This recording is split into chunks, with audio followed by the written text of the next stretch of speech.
Bonjour, Bonjour. merci de répondre à nos questions. Pour les besoins d'interview et parce que vous avez choisi de rester anonyme, je vous appellerai Justine. Oui, c'est préférable. Alors, est-ce que vous pouvez nous dire, donc vous êtes une employée aide-soignante, est-ce que vous pouvez nous dire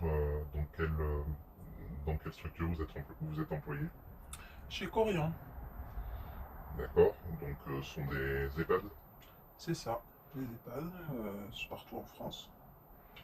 D'accord, est-ce que vous pouvez nous résumer un peu la mission qu'ont les EHPAD auprès des personnes âgées? Quelles sont les priorités d'un EHPAD? D'accompagner les personnes âgées dans la vie de tous les jours, au mieux, D'accord, jusqu'à le plus souvent jusqu'à la fin. ok. Donc là, nous sommes dans une période de crise d'urgence sanitaire. Il y a des déclarations qui ont été faites. Qu'est-ce que vous pouvez nous dire déjà en ce qui concerne les modifications qui ont été faites au niveau de l'EHPAD pour faire face au danger de contamination? Dans un premier temps, il n'y a rien qui a été fait. Puis je dirais qu'il y a eu une fermeture des EHPAD. C'est-à-dire que les familles ne peuvent plus venir voir leurs parents, ou leurs frères, leurs sœurs, voilà. Il n'y a plus personne qui a le droit de rentrer. Par contre, ce qu'il faut savoir qu'on reçoit quand même toujours des nouvelles entrées, donc ce Mais qui n'est pas très cohérent. des nouveaux Euh, résidents, oui. d'accord? Voilà. Beaucoup? Ou c'est encore... Alors pas beaucoup parce que je pense que le- la situation actuelle fait que les gens ne mettent pas forcément des gens en EHPAD, mais nous avons eu trois nouvelles personnes depuis le début du confinement. D'accord. Et quand ces personnes sont accueillies, est-ce qu'il y a des mesures d'isolement qui sont prises ou est-ce que... Alors oui, alors au début c'était pas trop, je dirais. C'est-à-dire qu'au début, les personnes étaient 15 jours en isolement dans leur chambre. Et à la suite de ces 15 jours, ils n'étaient plus en isolement. Maintenant, actuellement, ils ont réservé une aile complète de l'EHPAD pour ces arrivées-là et pour les retours d'hôpitaux, où normalement ils sont censés être gardés 15 jours dans cette aile. D'accord, est-ce que c'est appliqué? Alors, je dirais à 80%, puisque nous avons eu des retours d'hôpitaux qui sont retournés directement dans leur chambre. D'accord, mais ces retours, est-ce qu'ils sont suspectés de Covid ou ils sont suspectés sains? Enfin, ils sont censés être sains. Ils sont pas testés. Ils sont pas testés. D'accord. Et depuis le début de la crise, est-ce que vous avez été équipé donc de masques FFP2 comme avait été réclamé? Pas du tout. Alors, les FFP2, non, chez nous, on n'en a pas vu la couleur, même pas un. Au tout début, on n'avait rien. Ensuite, on nous a donné des masques chirurgicaux, un par temps de travail, c'est-à-dire on travaille en 10 heures, nous, chez nous. Donc on avait droit à un masque, sachant que c'est c'est efficace que 4 heures. Donc je vous laisse voir ce que ça fait. C'est les FFP2 ou les Pas chirurgicaux? du tout, chirurgicaux. D'accord. Voilà. Donc on avait des chirurgicaux, un pour 10 heures. Et actuellement, maintenant, nous en avons 3 pour 10 heures. Voilà, il y a une feuille à émarger, enfin, c'est distribué vraiment 3 et point barre quoi. Et les FFP2, on n'en a jamais vu pour l'instant. D'accord. Est-ce qu'il y a des différences de gestion entre les équipes de jour et les équipes de nuit? Alors, il y a eu une augmentation d'effectifs au niveau des ASH la journée, des infirmières la journée et des aides-soignantes la journée. Par contre, il n'y a pas eu d'augmentation d'effectifs la nuit. D'accord. Et Pourtant, il y a la même charge de travail, hein. d'accord, mais il y a eu des réclamations qui ont été faites dans ce sens ou rien n'a été Oui, demandé? D'accord. Euh, donc là, on est aujourd'hui donc le 15 avril et donc vous nous confirmez qu'il n'y a toujours pas de FFP2 disponible pour le personnel soignant. non. Uniquement les aides-soignantes, les infirmières en ont ou est-ce que c'est global à toute l'équipe de soignants? Alors, les ASH, les aides-soignantes, n'en ont pas. Par contre, nous avons déjà vu des infirmières cadres, je précise bien cadres, parce que les autres infirmières, nous n'en avons pas vu, se promener tout équipées. Quand je dis tout équipé, c'est-à-dire blouse, vêtements jetables, lunettes, FFP2, pour aller voir un résident suspecté. D'accord. Pas forcément testé positif, mais suspecté. Pas testé positif, mais suspecté. D'accord. En parlant des tests, est-ce qu'il y a eu des tests qui ont été effectués sur les résidents ou sur le personnel soignant? Alors, sur les personnels soignants, il n'y a eu aucun test. Et ça n'a pas l'air d'être prévu. Concernant les résidents, il y a eu certains qui ont été testés. Alors, c'est pas systématique. Alors, je sais pas par rapport à quoi ils décident que sans tester ou pas. Certains ont été testés parce qu'il y avait suspicion ou parce qu'il y avait un retour d'hospice et que c'est à l'hospice qu'on leur a fait un test. Mais c'est pas systématique. C'est pas, ils reviennent d'hospice, ils sont systématiquement testés, pas du tout. D'accord. Donc, a priori, les critères ne sont pas forcément très nets. Non. Est-ce qu'il y a des recommandations précises qui ont été faites au personnel soignant en termes de vigilance et de précaution concernant les risques de contamination? Alors oui, nous avons beaucoup de documents qui circulent, qu'on doit signer, bien entendu. Où je dirais que Corian se couvre, où il nous précise qu'on doit mettre tel et tel matériel pour faire telle et telle chose, qu'on doit faire tel et ça, de telle façon. Mais quand on lit bien les choses, nous n'avons pas forcément tout le matériel inscrit sur les documents. Et, ou alors on ne sait pas où il est. Et voilà, donc c'est pas très clair. Je pense surtout que c'est pour se protéger. D'accord. Donc, c'est quand même quelque chose qui se rapprocherait à une fraude de faire signer des personnes des documents où les préconisations ne sont pas possibles. Tout à fait. D'accord. Les résidents et les familles de résidents, comment est-ce qu'ils vivent le confinement? D'abord, la première question, c'est est-ce qu'ils sont au courant des conditions réelles dans lesquelles les résidents sont gardés? Alors, je pense que oui. Que c'est quand même dit qu'ils sont. Parce que là, actuellement, ils n'ont pas le droit de sortir de chambre. Donc, ils sont aussi confinés en chambre. Donc, ils n'ont plus de lien avec les autres résidents. C'est vraiment. Voilà, ils sont seuls dans leur chambre. Et ils voient juste les soignants. Qui n'ont pas le temps de rester, bien sûr, toute la journée avec eux dans la chambre. Donc, ça, je pense que les familles sont au courant. Il y a un petit peu des choses qui ont été mises en place pour ceux qui sont un petit peu cohérents, conscients.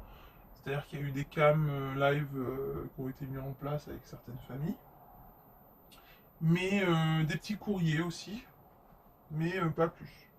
Voilà. Il n'y a pas plus, il n'y a pas eu de visite. Quand il y a un décès, il n'y a pas de visite non plus. Les familles sont interdites de venir voir les personnes décédées.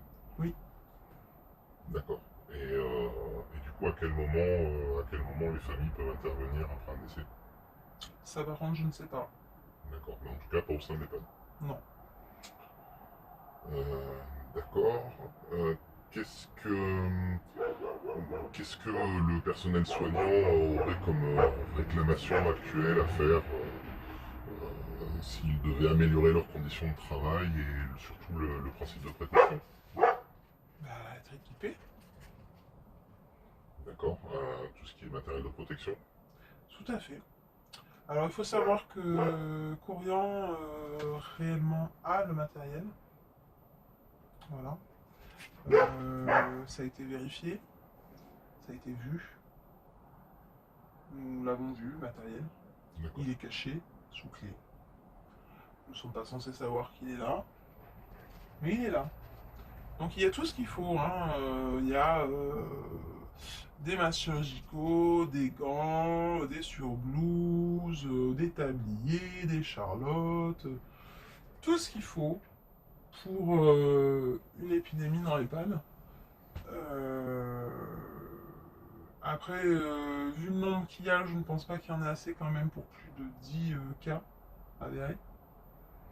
Ça, je pense pas, vu le nombre d'employés que nous sommes. Mais par contre, le matériel est là, donc mais sous clé et on ne le passe pas. Voilà. D'accord. Est-ce qu'il y a des commentaires qui sont faits à ce sujet-là? Est-ce qu'ils vous disent une information particulière? Alors, les directives qu'on vient, c'est qu'apparemment, tant qu'il n'y a pas de cas avérés, nous n'utilisons pas ce matériel.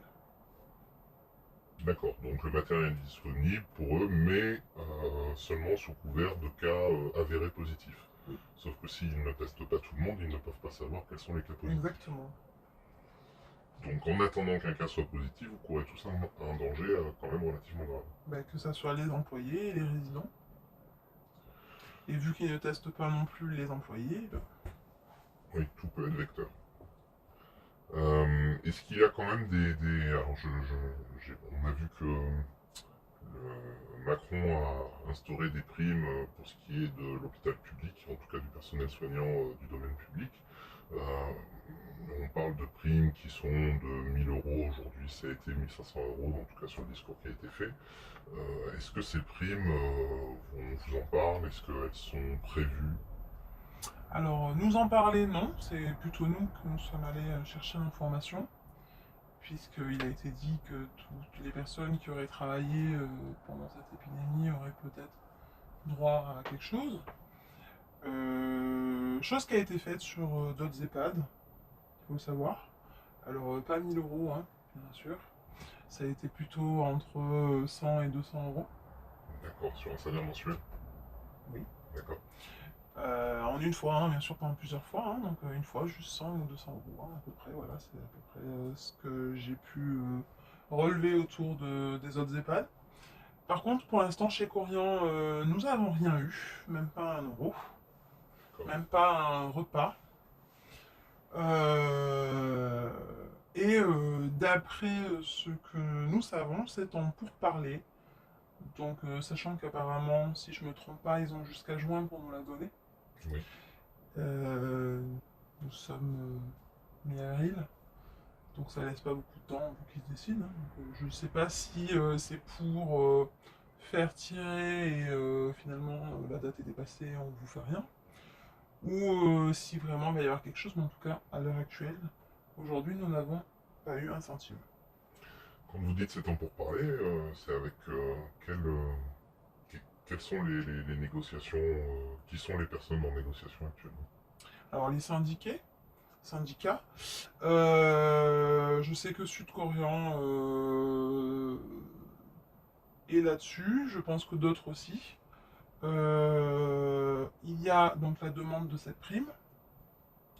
Il y a aussi une demande d'augmentation de salaire de 400 euros par mois. Chose que je ne crois pas du tout. Mais bon, ça coûte rien de demander. Mais voilà, nous avons fait la demande d'une augmentation de 400 euros par mois. Mais voilà, pour l'instant, il n'y a ni augmentation, ni prime, ni rien du tout. Comme je vous dis, même pas un repas. D'accord. Et il devait y avoir des bons essences qui devaient être disponibles pour le personnel soignant. Est-ce que vous avez pu en bénéficier? Alors à la base, c'était que pour les personnels hospitaliers. Ensuite, Total a élargi pour les EHPAD. Donc c'est aux EHPAD, donc aux dirigeants d'EHPAD, de faire la demande. Notre direction a fait la demande. Mais pour l'instant, nous n'en avons pas vu la couleur non plus. Il faut savoir que ce n'est pas un plein hein, d'essence, hein, c'est 30 euros, c'est un bon de 30 euros. Alors, soi-disant par semaine, à part que c'est pas du tout ça en fait, c'est que Total a ouvert un fonds, une somme, alors la somme exacte je ne peux pas vous la dire, mais a ouvert un fonds, et quand ce fonds sera fini, il n'y aura plus rien, quoi. Voilà, il n'y a plus d'aide. D'accord. Et donc le personnel soignant autour de vous, comment il vit ça? Quel est l'état un peu émotionnel des équipes à l'heure actuelle sur les EHPAD? Alors il y a eu beaucoup de peur, donc beaucoup d'arrêts. Ouais. Beaucoup de personnes se sont mis en arrêt parce qu'on n'est pas équipé, qu'ils vous n'avez pas envie de transmettre à leurs enfants, à leur famille, ou vous avez des personnes à risque autour d'eux. Il y a eu ça dans un premier temps. Ensuite, il y a ceux qui ne se rendent pas vraiment compte parce que nous sommes dans le sud, nous sommes un peu moins touchés.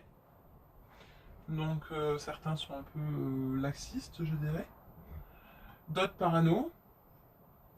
Je pense qu'on est un peu perdu en fait.